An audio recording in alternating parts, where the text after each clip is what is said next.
IAS के इस YouTube platform पर आप सभी का स्वागत है। मेरा नाम है प्राची मिश्रा।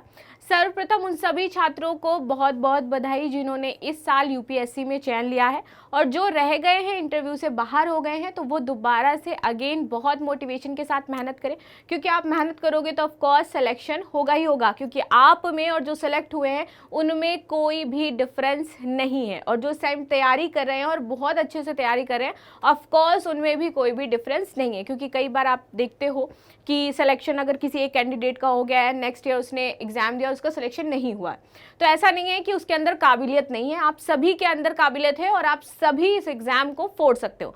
तो इसी मोटिवेशन से आज हम अपनी क्लास शुरू करेंगे। क्लास में हम बात किसके बारे में करने वाले हैं? ग्रीन बॉन्ड्स के बारे में बात करने वाले हैं, क्योंकि भारत सरकार ने जो FII है यानी कि फॉरेन इंडस्ट्रियल इन्वेस्टमेंट, उसको ग्रीन बॉन्ड्स के लिए अलाउ कर दिया है। इसलिए हमारे ये जीएस पेपर 2, जीएस पेपर 3 तीनों के लिए महत्वपूर्ण हो जाता है। तो चलिए अब शुरुआत कर लेते हैं और देखते हैं कि कैसे ये ग्रीन बॉन्ड्स 2021 में जो COP26 हुआ था और उस दौरान हमारे भारत के प्रधानमंत्री ने एक प्रॉमिस किया था कि 2070 तक हमें शुद्ध शून्य का जो लक्ष्य है उसको प्राप्त करना है, तो उसमें कैसे हमारी सहायता कर सकता है। भारतीय रिजर्व बैंक ने देश के सॉवरेन ग्रीन बॉन्ड्स, क्या होते हैं अब ये सॉवरेन ग्रीन बॉन्ड्स, तो इनको भी हम जानेंगे वीडियो में आगे। इस समय विदेशी संस्थागत निवेशकों के निवेश को अनुमति दे दी है। चलिए आगे बात कर लेते हैं इसमें। तो 2021 में जैसे मैंने बताया कि COP26 में भारत के प्रधानमंत्री द्वारा लक्ष्य निर्धारित किया गया था कि 2070 तक हमें शुद्ध शून्य उत्सर्जन का जो लक्ष्य है उसको प्राप्त करना है। और इस लक्ष्य को प्राप्त करने के लिए हमें क्या चाहिए? पूंजी चाहिए, ताकि हम पर्यावरण, जलवायु से जुड़ी जो योजनाएं हैं उनमें पैसा खर्च कर सके। तो इसीलिए सरकार ने अब FII को मंजूरी प्रदान कर दी है और इससे हमें क्या मिलेगा? पूंजी मिलेगी, जो हमारे इस लक्ष्य को प्राप्त करने में सहायता प्रदान करेगी। यदि बात की जाए वर्तमान में, तो भारत 50% ऊर्जा गैर जीवाश्म ईंधन पर आधारित है, ठीक है। और देश की अर्थव्यवस्था की जो कार्बन तीव्रता है इसको 45% तक कम किया जा सकता है यदि हमें इस प्रकार से सहायता मिल जाए। जलवायु वित्त विशेषज्ञ इस बात पर क्या कहते हैं? तो उनका कहना है कि यदि हरित सरकारी प्रतिभूतियों में FII को अनुमति देने से भारत को लाभ होता है, तो हम इस पर जल्दी से जल्दी क्या कर सकते हैं? अपने लक्ष्य को प्राप्त कर सकते हैं और इससे संबंधित अन्य योजनाओं को शुरू कर सकते हैं। इसीलिए यह उनके भारत की हरित सरकारी प्रतिभूतियों में निवेश करने का एक अवसर भी प्रदान कर रहा है। अच्छा, ये क्या होते हैं ग्रीन बॉन्ड्स? तो देखिए, कई प्रकार के बॉन्ड जारी किए जाते हैं सरकार द्वारा, जिसे लोग परचेज करते हैं एज अ इन्वेस्टमेंट। वो बॉन्ड मैच्योर होते हैं, देन वो पैसा उनको वापस मिल जाता है। तो सरकार से जो भी ग्रीन बॉन्ड्स खरीद रहे हैं वो सरकार को पैसा दे रहे हैं। तो जो भी इंसान ग्रीन बॉन्ड्स खरीद रहा है और उसके बदले में जो पैसा मिल रहा है, सरकार वो सारा पैसा किस में लगाएगी? जलवायु से जुड़ी हुई जो भी योजनाएं हैं, अपने लक्ष्य प्राप्ति उन्हीं में लगाएगी। तो इसीलिए अब क्या है, विदेशी जो कंपनियां हैं वो भी भारत सरकार से भारतीय रिजर्व बैंक के जो ग्रीन बॉन्ड्स हैं उनको खरीद सकती है। हर साल ग्रीन बॉन्ड्स जो हैं वो कुछ आपकी लिक्विडिटी को देखते हुए, हर एक स्टैटिक को कंप्लीट करते हुए रिजर्व बैंक द्वारा जारी किए जाते हैं। तो इस बार जो आपके ग्रीन बॉन्ड जारी किए गए हैं वो 16,000 करोड़ के जारी किए गए हैं। अब इनको बिजनेसमैन खरीदे, कोई कंपनी खरीदे, जो चाहे वो खरीद सकते हैं, क्योंकि ये एक इन्वेस्टमेंट होता है। जैसे आप SIP लेते हो, म्यूचुअल फंड्स लेते हो, ठीक है। तो इस प्रकार से ये भी क्या है? एक इन्वेस्टमेंट है, जो कि सरकार के बॉन्ड्स खरीद करके बड़ी बड़ी कंपनियां और बड़े बड़े सेक्टर्स में लोग खरीदते हैं और करते हैं। अब बात करते हैं विदेशी संस्थागत निवेशक क्या है। तो ये क्या है? एक निवेश की विधि है। एक निवेशक या निवेश निधि है जो उस देश के बाहर पंजीकृत है जिससे वह निवेश कर रहा है। संस्थागत निवेशकों में विशेष रूप से हेज फंड होता है, बीमा कंपनियां होती हैं, पेंशन फंड होता है और म्यूचुअल फंड होता है। ये फंड शामिल होते हैं, इसके तहत क्या कार्य करती हैं। आगे बात करते हैं, सबसे बड़ा लेकिन जो स्रोत है इस फंड का और प्राप्त करने का, वो आपका हो जाता है पार्टिसिपेटरी नोट्स, जिसको हम P नोट्स भी कहते हैं।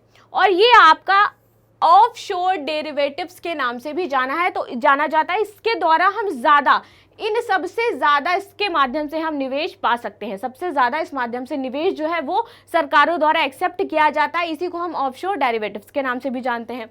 आगे बात कर लेते हैं इसमें green bond, sovereign green bond क्या होते हैं। सरकार ने इसे 2007 में पृष्ठभूमि पर उतारा था। इसमें क्या है, तो इसकी शुरुआत जैसे मैंने बताया कि कब हुई थी, 2007 में हुई थी।